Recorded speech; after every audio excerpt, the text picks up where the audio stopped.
കഴിച്ചാലും കഴിച്ചാലും മതിവരാത്ത അരോണ പായസം പെർഫെക്റ്റ് രുചിയിൽ വീട്ടിൽ തന്നെ തയ്യാറാക്കാം. ഏകദേശം 1.25 ലിറ്റർ അരോണ പായസം ഉണ്ടാക്കാനായിട്ട് നമ്മളിവിടെ 1 കപ്പ് നുറുക്കിയ ഉണക്കലരിയാണ് എടുത്തിരിക്കുന്നത്. ഇത് സാധാരണ പായസം വെക്കാൻ ഉപയോഗിക്കുന്ന അരി തന്നെയാണ്. പകരം കഞ്ഞി വെക്കാൻ ഉപയോഗിക്കുന്ന നുറുക്കിയ അരി കൊണ്ടും അരോണ തയ്യാറാക്കാം. അരി ഒരു ഗ്ലാസ്സിൽ അളന്നെടുത്താലും മതിയാകും. ഈ അരി 220 ഗ്രാം ഉണ്ടാകും. എല്ലാ ചേരുവകളുടെയും കൃത്യമായ തൂക്കം ഞാൻ സ്ക്രീനിൽ എഴുതി കാണിക്കാം. ആദ്യം നമുക്കിത് 3-4 പ്രാവശ്യം വെള്ളം മാറ്റി നന്നായി കഴുകിയെടുക്കാം. നന്നായി കഴുകിയെടുത്ത അരി വെള്ളം മൂടിപ്പോകാനായി ഒരു അരിപ്പയിൽ ഇട്ട് വെച്ചിട്ടുണ്ട്. ഇനി നമുക്ക് അരോണ ഉണ്ടാക്കാൻ ആവശ്യമായ മറ്റു ചേരുവകൾ തയ്യാറാക്കാം. അതിനായി മിക്സിയുടെ ചെറിയ ജാറിൽ 100 ഗ്രാം കൽക്കണ്ടം എടുക്കുന്നുണ്ട്. കൽക്കണ്ടത്തിന് പകരം പഞ്ചസാര ആയാലും മതിയാകും. ഇതിലേക്ക് 5 ഏലക്കയുടെ കുരു ചേർക്കാം. ഇനി നമുക്കിത് നന്നായി പൊടിച്ചെടുക്കാം. പൊടിച്ചെടുത്ത കൽക്കണ്ടം വേറെ ഒരു പാത്രത്തിലേക്ക് മാറ്റി അതേ ജാറിലേക്ക് തന്നെ 50 ഗ്രാം കുരുവില്ലാത്ത കറുത്ത ഉണക്കമുന്തിരി കഴുകിയത് ചേർക്കാം. ഇതിനു പകരം സാദാ കിസ്മിസ് എടുത്താലും മതിയാകും. ഇതിലേക്ക് 1/4 കപ്പ് വെള്ളം ചേർത്ത് കുതിരാൻ വെക്കാം. പിന്നീട് അരവണയിൽ ചേർക്കുന്നതിന് മുന്നേയായി നമുക്കിത് അരച്ചെടുക്കാം. ഇനി നമുക്ക് അരവണയ്ക്ക് ആവശ്യമായ ശർക്കര ഉരുക്കിയെടുക്കാം. അതിനായി നമ്മളിവിടെ 800 ഗ്രാം ശർക്കരയാണ് എടുത്തിരിക്കുന്നത്. 1 കിലോ ശർക്കര വരെ ഇതിൽ ചേർക്കാവുന്നതാണ്. അരവണയ്ക്ക് നല്ല നിറം കിട്ടാൻ കറുത്ത ശർക്കര എടുക്കുന്നതാകും നല്ലത്. ഇതിലേക്ക് 1/2 കപ്പ് വെള്ളം ചേർക്കാം. ഇനി നമുക്കിത് ഉരുക്കിയെടുക്കാം. ഇപ്പോൾ ശർക്കര പൂർണ്ണമായും ഉരുക്കി വന്നിട്ടുണ്ട്. ഇനി നമുക്ക് അരവണയ്ക്ക് ആവശ്യമായ കുറച്ച് തേങ്ങാക്കൊത്ത് വറുത്തെടുക്കാം. അതിനായി നമുക്ക് അടിഭാഗം കട്ടിയുള്ള മൂടി വെച്ച് വേവിക്കാൻ പറ്റിയ ഒരു വലിയ പാത്രത്തിലേക്ക് 2 ടേബിൾ സ്പൂൺ നെയ്യ് ചേർത്ത് ചൂടാക്കാം.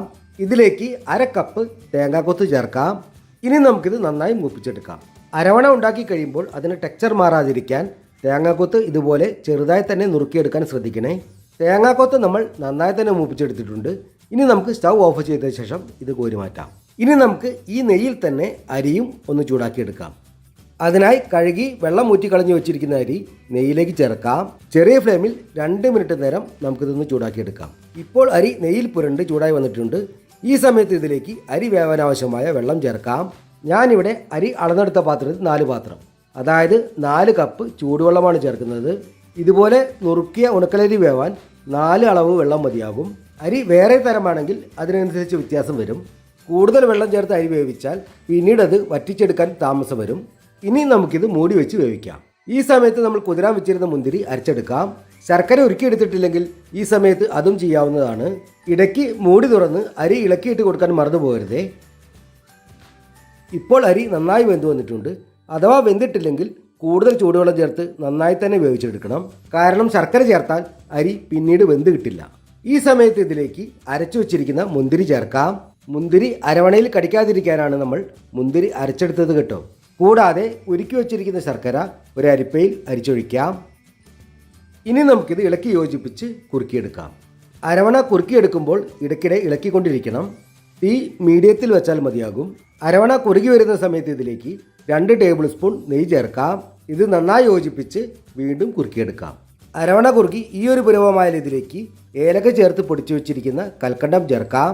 കൂടാതെ 1 ടേബിൾ സ്പൂൺ ചുക്കുപൊടി, 2 ടേബിൾ സ്പൂൺ നെയ്യ് എന്നിവ ചേർക്കാം. എല്ലാം നന്നായി ഇളക്കി യോജിപ്പിക്കാം. ഇനി വീണ്ടും കുറുക്കിയെടുക്കാം. ഇപ്പോൾ അരവണ നന്നായി കുറുക്കി വന്നിട്ടുണ്ട്. തണുത്ത ശേഷം ഇത് വീണ്ടും ടൈറ്റായി വരും. ഇളക്കുന്ന കയറ് കൊണ്ട് ഇതുപോലെ നീക്കിയാൽ പാത്രത്തിൻ്റെ അടിഭാഗം കാണുന്നുണ്ടെങ്കിൽ അരവണ പാകമായി എന്ന് മനസ്സിലാക്കാം. ഇനി നമുക്ക് സ്റ്റൗ ഓഫ് ചെയ്യാം. സ്റ്റൗ ഓഫ് ചെയ്ത ശേഷം ഇതിലേക്ക് വറുത്ത് വെച്ചിരിക്കുന്ന തേങ്ങാക്കൊത്ത് ചേർക്കാം.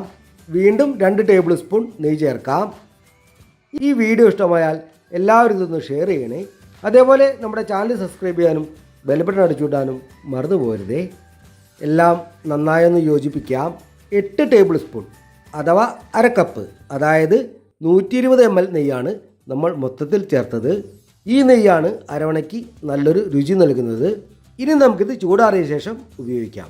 വെള്ളത്തിൻ്റെ അംശം തട്ടാതെ കൈകൊണ്ട് തൊടാതെ വൃത്തിയുള്ള പാത്രത്തിൽ അടച്ചു സൂക്ഷിച്ചാൽ ഇത് കുറേ നാൾ കേടുകൂടാതിരിക്കും. അരവണപ്പായസം എന്നാണ് പേരെങ്കിലും ഇത് പായസം പോലെ കുടിക്കാനുള്ളതല്ല, പ്രസാദം പോലെ കഴിക്കാനുള്ളതാണ് എന്ന കാര്യം എല്ലാവരും ഓർക്കണേ. അങ്ങനെ നമ്മുടെ അരവണപ്പായസം തയ്യാറായിട്ടുണ്ട്. എല്ലാവരും ഇതുപോലെ ഒന്ന് ട്രൈ ചെയ്ത് നോക്കണേ. നിങ്ങളുടെ അഭിപ്രായങ്ങൾ ഇപ്പോൾ തന്നെ കമൻറ്റ് ചെയ്യണേ. മറ്റൊരു വീഡിയോയുമായിട്ട് ഞാൻ വീണ്ടും വരാം. ബൈ.